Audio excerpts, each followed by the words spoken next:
Саламатсыңдар ма? Музыкадан беретін мен апаймын, жаңадан апаймын. Танысып қояйық, менің атым Сабина. Сабина Тәттібаев. Енді жүре тұрасыңдар 4-5 күн. Оңғарбаева. Кеме ғой? Так, Садрадиннің «Қарағым-ай» деген өлеңін талқылайтын боламыз. Естімейміз. Жот апайларың енді естітеді Сабинаның несін. Мен енді... Ойбай-ай, мен енді естітпеймін. Ай-ай, қарағым-ай, сызылып қарадың-ай. Ол қарағым неге қарағым сызылып қарадың ғой деген сөз. Ай-ай, қарағым-ай, жап-жарық жандарың-ай. Қарағым,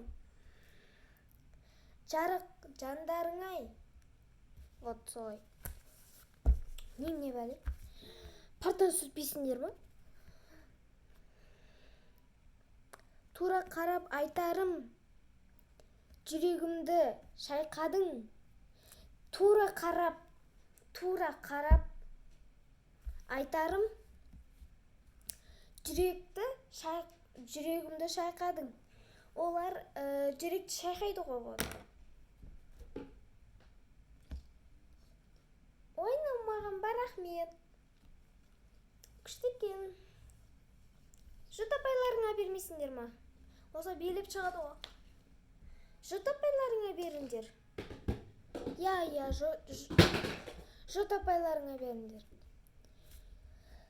Сен қара талқыламай қойықшы, енді оқысайшы. Уақыт бітіп жатыр уже.